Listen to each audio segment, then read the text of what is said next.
ಯುಗಾದಿ ಹಬ್ಬದ ದಿನವೂ DK Shivakumar power punch. ಶಾಸಕರು ಸಿಎಂ ಸಿದ್ದರಾಮಯ್ಯ ಪರವೋ ಡಿಕೆ ಶಿವಕುಮಾರ್ ಅವರ ಪರಾನೋ? ಕೆಸಿ ವೇಣುಗೋಪಾಲ್ ಮಾತಿಗೆ ಡಿಸಿಎಂ ಡಿಕೆ ಶಿವಕುಮಾರ್ ಕೌಂಟರ್ ಕೊಟ್ಟಿದ್ದಾರೆ. ಯುಗಾದಿ ಹಬ್ಬದ ದಿನವೂ ಕೂಡ ಡಿಕೆ ಶಿವಕುಮಾರ್ ಪವರ್ ಪಂಚ್ ಕೊಟ್ಟಿದ್ದಾರೆ. ಶಾಸಕರು ಸಿಎಂ ಸಿದ್ದರಾಮಯ್ಯನವರ ಪರ ಇದ್ದಾರೋ ಡಿಕೆ ಶಿವಕುಮಾರ್ ಅವರ ಪರ ಇದ್ದಾರೋ? ಕೆಸಿ ವೇಣುಗೋಪಾಲ್ ಅವರ ಮಾತಿಗೆ ಡಿಸಿಎಂ ಡಿಕೆ ಶಿವಕುಮಾರ್ ಕೌಂಟರ್ ಕೊಟ್ಟಿದ್ದಾರೆ. ಸಿದ್ದರಾಮಯ್ಯನೇ ಪವರ್ ಸಿಎಂ ಎಂದಿದ್ದ ವೇಣುಗೋಪಾಲ್. ಕೆಸಿ ವೇಣುಗೋಪಾಲ್ ಅವರ ಹೇಳಿಕೆಯನ್ನ ನಾನು ಕೂಡ ನೋಡಿದ್ದೇನೆ.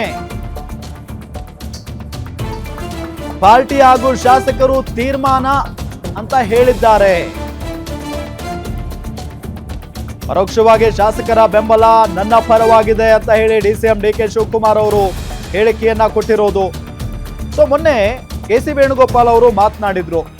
ಯಾವುದೋ ಒಂದು ಖಾಸಗಿ ಚಾನೆಲ್ ಅಲ್ಲಿ ಕೂತ್ಕೊಂಡು ನಿಮ್ಮ ಸಿಎಂ ಯಾರು ಅನ್ನೋದನ್ನ ಕ್ಲಾರಿಟಿ ಕೊಡಲ್ವಾ ನೀವು ಅಂತ ಕೇಳಿದಾಗ ಸಿಎಂ ಸಿದ್ದರಾಮಯ್ಯನವರನ್ನ ಬದಲಾಯಿಸೋದಕ್ಕೆ ಸಾಧ್ಯ ಆಗುತ್ತಾ? ಇಡೀ ದೇಶದಲ್ಲೇ ಪವರ್ಫುಲ್ ಸಿಎಂ ಸಿದ್ದರಾಮಯ್ಯನವರು ಅನ್ನೋ ನಿಟ್ಟಿನಲ್ಲಿ ಮಾತಾಡಿದ್ರು. ಅದಕ್ಕೆ ಈಗ ಕೌಂಟರ್ ಅಟ್ಯಾಕ್ ಮಾಡಿದ್ದಾರೆ ಡಿಸಿಎಂ. ಇಲ್ಲ ಅಂತ ಹೇಳಿದ್ದಾರೆ ಸರ್. ನೋಡಿದ್ದೀನಿ, ವೇಕೆನ್ಸಿ ಇಲ್ಲ ಅಂತಲೂ ಹೇಳಿದ್ದಾರೆ, ಪಕ್ಷ ಶಾಸಕರು ತೀರ್ಮಾನ ಮಾಡ್ತಾರೆ ಅಂತಲೂ ಹೇಳಿದ್ದಾರೆ ಸರ್. ಆಮೇಲೆ ಕೆಸಿ ವೇಣುಗೋಪಾಲ್ ಅವರು ಸರ್, ರಾಜ್ಯದಲ್ಲಿ ಪವರ್ಫುಲ್ ಸಿಎಂ ಇದ್ದಾರೆ, ಇಡೀ ಕಂಟ್ರಿನಲ್ಲೇ ಅತಿ ಹೆಚ್ಚು ಪ್ರಭಾವಶಾಲಿ ಸಿಎಂ ಇದ್ದಾರೆ ಅನ್ನೋ ಮಾತನ್ನು ಹೇಳಿದ್ದಾರೆ ಸರ್. ವೇಕೆನ್ಸಿ ಬಗ್ಗೆ ಇಲ್ಲ ಅಂತ ಹೇಳಿದ್ದಾರೆ ಸರ್. ನೋಡಿದ್ದೀನಿ, ವೇಕೆನ್ಸಿ ಇಲ್ಲ ಅಂತಲೂ ಹೇಳಿದ್ದಾರೆ, ಪಕ್ಷ ಶಾಸಕರು ತೀರ್ಮಾನ ಮಾಡ್ತಾರೆ ಅಂತಲೂ ಹೇಳಿದ್ದಾರೆ. ಇದೇ ವಿಚಾರಕ್ಕೆ ಸಂಬಂಧಪಟ್ಟಂತೆ ಡೀಟೇಲ್ಸ್ ಕೊಡ್ತಾರೆ ನಮ್ಮ political bureau head Maruti Pavagada. News desk ಇಂದ ನೇರ ಸಂಪರ್ಕದಲ್ಲಿ ಜಾಯ್ನ್ ಆಗಿದ್ದಾರೆ. ಮಾರುತಿ ಪಾವಗಡ, ಏನ್ ನಡೀತಾ ಇದೆ ಕಾಂಗ್ರೆಸ್ ನಲ್ಲಿ? ಒಂದ್ ಕಡೆ ಕೆಸಿ ವೇಣುಗೋಪಾಲ್ ಹೇಳಿದ ನಂತರ ಮೇ ಬಿ ಸೈಲೆಂಟ್ ಆಗ್ತಾರೇನೋ ಅಂತ ಅನ್ಕೊಂಡಿದ್ವಿ. ಬಟ್ ಡಿಸಿಎಂ ಡಿಕೆ ಶಿವಕುಮಾರ್ ಅವ್ರ ಮಾತಿನಲ್ಲಿ ಬೇರೆನೆ ಒಳಾರ್ತಾ ಇದ್ದಂಗೆ ಕಾಣಿಸ್ತಾ ಇದೆ. ರಾಮ್, ಡಿ ಕೆ ಶಿವಕುಮಾರ್ ಅಂತೂ ಸುಮ್ಮನೆ ಕುತ್ಕೊಳ್ಳುವಂಥ ಒಂದು ಪರಿಸ್ಥಿತಿಯಲ್ಲಿ ಇಲ್ಲ.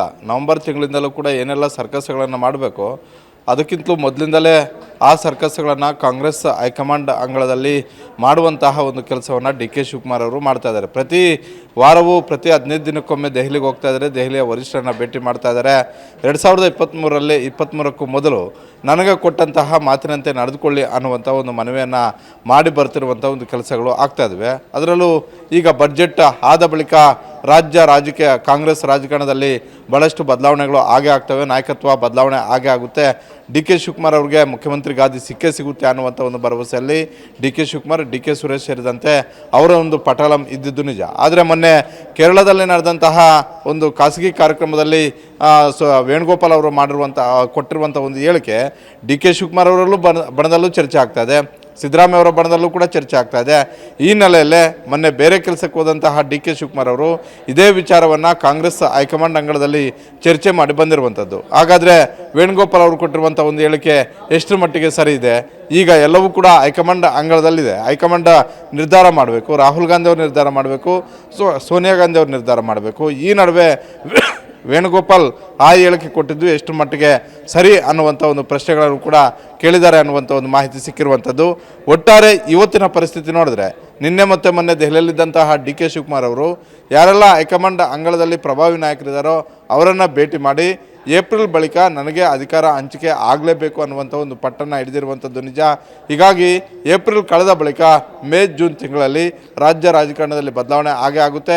ನಾಯಕತ್ವ ವಿಚಾರಕ್ಕೆ ಬಂದಾಗ ಅದು ಆಗೇ ಆಗುತ್ತೆ, ನನಗೆ ಆ ಒಂದು ಸ್ಥಾನವನ್ನು ಸಿಕ್ಕೇ ಸಿಗುತ್ತೆ ಅನ್ನುವಂಥ ಒಂದು ಭರವಸೆಯಲ್ಲಿ ಡಿ ಕೆ ಶಿವಕುಮಾರ್ ಅವರು ಇದ್ದಾರೆ. ಹೀಗಾಗಿ ವೇಣುಗೋಪಾಲ್ ಅವರ ಹೇಳಿಕೆ ಅರ್ಥ ಆಗಿದೆ, ಕೇಳಿಸ್ಕೊಂಡಿದ್ದೀನಿ ಅಂತ ಹೇಳೋದರ ಮುಖೇನ ಅದನ್ನು ಮುಂದುವರಿಸುವಂಥ ಒಂದು ಕೆಲಸ ಮಾಡಿಲ್ಲ.